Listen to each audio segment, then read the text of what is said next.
रामनवमी पर देश के कई शहरों में हुई हिंसा के बाद से बुलडोजर काफ़ी चर्चा में है। उत्तर प्रदेश, मध्य प्रदेश और गुजरात में हुई हिंसा के बाद वहां के अवैध अतिक्रमण पर बुलडोजर चलने के बाद अब दिल्ली के जहांगीरपुरी में हनुमान जयंती पर हुई हिंसा को लेकर भी बुलडोजर एक्शन में आ गया है। जहांगीरपुरी में हुई हिंसा के आरोपियों की अवैध संपत्तियों पर बुधवार को बुलडोजर चलाया गया। उत्तरी दिल्ली नगर निगम का कहना है कि ये कार्यवाही अवैध संपत्तियों और अतिक्रमण पर की जा रही है। इस कार्यवाही को देखते हुए करीब 1500 जवान तैनात किए गए हैं। दरअसल जहांगीरपुरी में हनुमान जयंती पर हिंसा हुई थी। उत्तरी दिल्ली नगर निगम में हिंसा के आरोपियों की अवैध संपत्तियों पर 20 और 21 अप्रैल को बुलडोजर चलाने का ऐलान किया था। दिल्ली जहांगीरपुरी में हिंसा के बाद निगम प्रशासन ने अब अपनी कार्रवाई शुरू कर दी है और अब देखिए बुलडोजर जिस तरह से उत्तर प्रदेश, मध्य प्रदेश के में दंगाइयों के घरों में बुलडोजर चलाया गया, उसी तरीके से अब दिल्ली में भी निगम प्रशासन जहांगीरपुरी हिंसा में जो सड़कों पर अतिक्रमण हुआ था उस पर कार्रवाई कर रहा है। आप तस्वीरों में देख सकते हैं किस तरह से यहाँ पर बुलडोजर पहुँचा हुआ है और तमाम ये लोग मौजूद हैं जो यहाँ रहते हैं। भारी पुलिस बल यहाँ पर तैनात किया गया है ताकि हालात को बिगड़ने ना दिया जाए। और ये देखिए तमाम पुलिसकर्मी, निगम प्रशासन, उनके ट्रक और बुलडोजर यहाँ पर मौजूद हैं और लगातार ये कार्रवाई जो है चल रही है।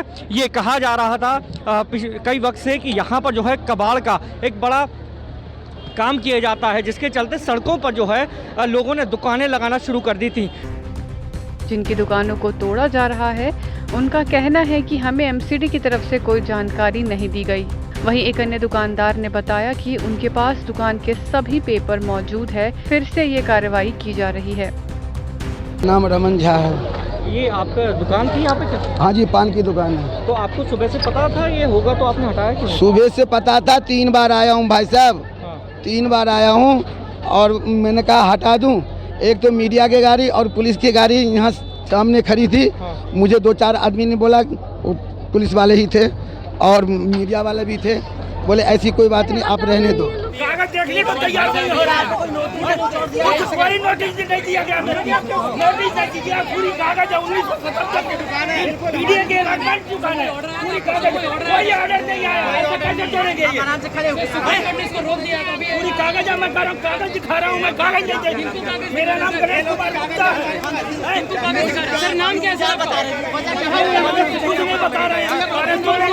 मीडिया के अलॉटमेंट 1977। मेरा नाम गणेश कुमार गुप्ता है। दुकान तोड़ने जा रहे हैं। पूरी कागज दिखा रहा हूँ तो कागज नहीं देखने के तैयार हो रहे हैं। मेरे को कोई ऑर्डर नहीं है। हमारी पक्की दुकान है, जैसे मकाने अलॉटमेंट हुई वैसे दुकानें अलॉटमेंट, पक्की मकान तोड़ने जा रहे हैं, पक्की दुकान तोड़ रहे हैं पक्की।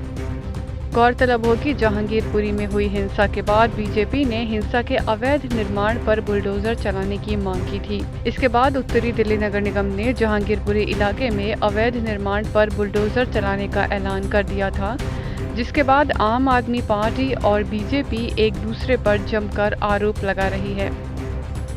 जिस वक्त ये शोभा यात्रा निकाली गई 16 अप्रैल के बाद, उस वक्त ये कहीं ना कहीं आशंका बनी हुई थी कि ये अतिक्रमण है, इसको हटाने की कोई प्रक्रिया शुरू की जाएगी। लेकिन जिस तरह से दिल्ली बीजेपी प्रदेश अध्यक्ष आदेश गुप्ता ने मेयर को और निगम प्रशासन को ये लिखा कि दंगाइयों पर कार्रवाई होनी चाहिए, अतिक्रमण पर बुलडोजर चलना चाहिए, जिसके बाद ये कार्रवाई जो है शुरू हो गई है। फिलहाल तमाम बुलडोजर यहाँ पर मौजूद हैं। कुछ लोगों ने अपना जो अतिक्रमण का सामान था उसको पहले से ही हटाना शुरू कर दिया था। छतों पर देखिए पैरामिलिट्री फोर्सेस, आप देखिए किस तरह से दूरबीन से देखा जा रहा है कि कहीं कोई हमला ना कर दे, ऊपर से कोई पथराव किसी तरीके का ना हो जाए। पूरी निगाह बनाए हुए हैं तमाम, जो पिछले काफ़ी दिनों से यहाँ पर तमाम जो पुलिसकर्मी मौजूद थे उनकी संख्या में भी इजाफा किया गया है। फिलहाल बुलडोजर जो है लगातार चल रहा है और अपनी कार्रवाई कर रहा है। Mohammad Shoaib, INS TV,